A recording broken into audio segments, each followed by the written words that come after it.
tëngërëm lañ leen di wax saa su nekk rek ñi safoo site internet di Buzz M TV Sénégal bu leen fàtte di abonné di bës cloche de notification yi ngir dara bañ leen a raw ci seeni xibaar. dal leen ak jàmm seen bi di Buzz M TV ci seen acte du jour kii di Maître Ciré Sy di akub personnalité politique ak publique bu kenn doot présenté ci réew mi di Sénégal bokk ci membre fondateur coalition Diomaye Président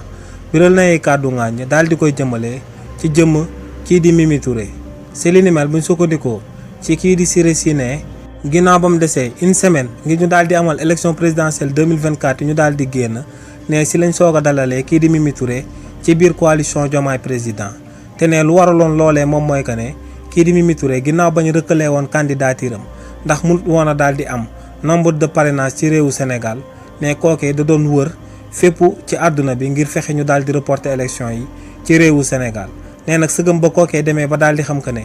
loolee muy initié du musa daal di baax si la ñëwee daal di daw si ci coalition Diomaye Président te ne ba mu fa ñëwee ñoom la fa daal di fekk ñu daal di koy dalal nee nag lu leer ba am moom mooy que ne kii di Mimi Touré ci 12 ans yi nga xam ne moom la fi kii di président Macky Sall amaloon ci bopp réew mi ne kooku ànd na ak moom ci lu tollook 11 ans 8 mois donc ne lépp li nga xam ne président Macky Sall amal na ko fi comme ñaawteef moom ak Mimi Touré ñoom ñoo àndoon di ko daal di amal waaye tamit ne bépp xeex bi nga xam ne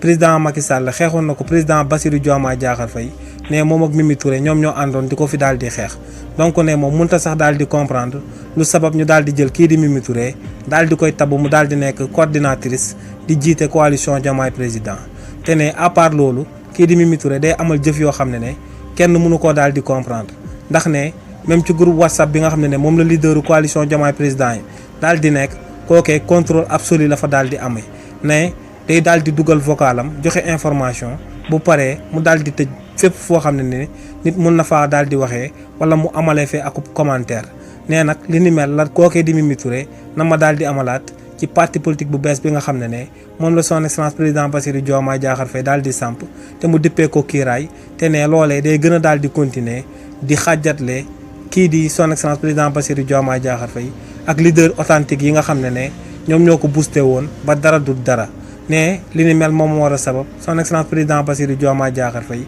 daal di amal akub taxaw seetlu ci lu mu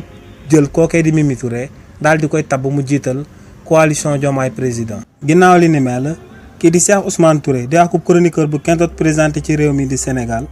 biral na ay kàddu daal di koy jëmale ci erreur yi nga xam ne moom la kii di Tahirou Sarr di njiitalu parti politique bi ñu dippee les nationalistes daal di amal ba espoir bi nga xam ne moom la suscité woon ginnaaw ba mu sampee parti politique am boobee te mu waroon a daal di nekk politicien bi nga xam ne moom moo waroon a daal di gagné ci bépp erreur boo xam ne kii di Ousmane Sonko da ko doon amal ci ëttu politique bi te ne place am boobee moo ngi koy ñàkk ndànk-ndànk si li ni mel buñ sukkandikoo ci kii di Cheikh Ousmane Touré ne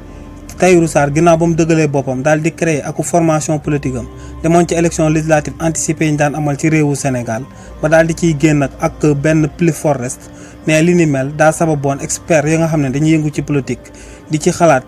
ak ñi nga xam ne ay jege ñaaleem lañ xalaatoon bu baax que ne kii di Tahirou Sarr moom mooy nekk numéro 2 daal di koy jëmale ci ëttu politique bi ginnaaw Ousmane Sonko ndax kii di Tahirou Sarr daa amoon akub idéologie boo xam ne bu bees la woon daal di koy andi ci ëttu politique bi te mu daal di basé wu ci nationalisme maanaam jiital Sénégal ci lépp waaye tamit ci souverainisme ngir tamit réewu Sénégal daal di moom boppam te ne li ni mel moom moo sababoon kii di Tahirou Sarr di daan xeex daal di koy jëmale ci immigration illégale bi nga xam ne moom moo am ci réewu Sénégal waaye nag ne kii di Tahirou Sarr bokk na ci erreur bu ponkal bi nga xam ne moom la daal di amal en tant que nationaliste te moom mooy mu daal di soutenir candidature kii di président Macky Sall ci lu mu naan ma daal di nekk secrétaire général bu ONU ndax ne kookee dafa daal di jàpp que ne sénégalais bu bokkee ci akum mbir sénégalais boobee lañ war a daal di jiital ci lépp waaye nag ne gis-gisu Tahirou Sarr boobee bokkut ak gis-gisu sénégalais yu bëri yi nga xam ne directement lañ amoon pour laalee kii di président Macky Sall ndax ne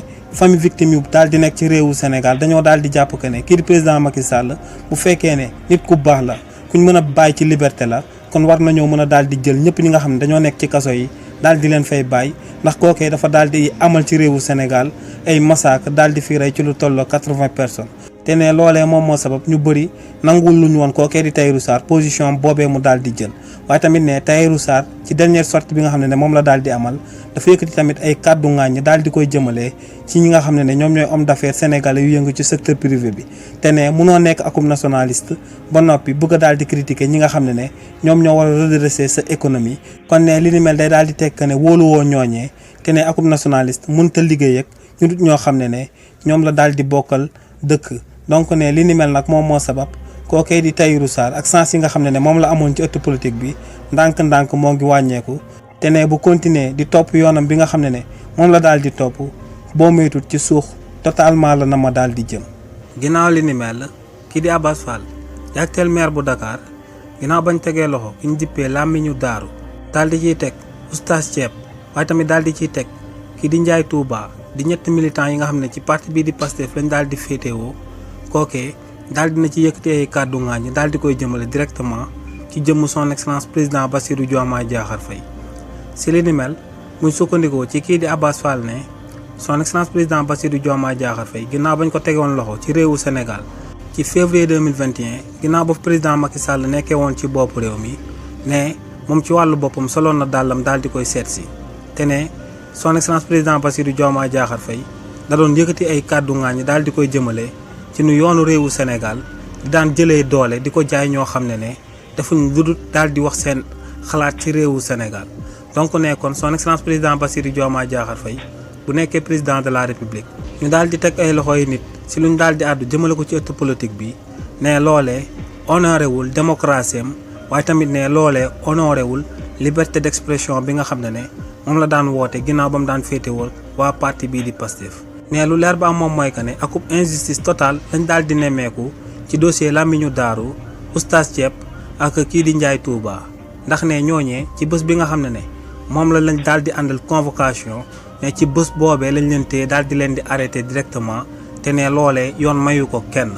waaye tamit ne ci dossier bi nga xam ne moom lañ leen daal di jàppee te muy akub dossier boo xam ne en flagrant délit lañ leen si daal di jàppee ne ba tey fixé gul ne date bi nga xam ne moom lañ leen waroon a daal di àtte en flagrant délit ci réewu Sénégal. te ne audition yi nga xam ne moom lañ continuer di ko amal seen jëmm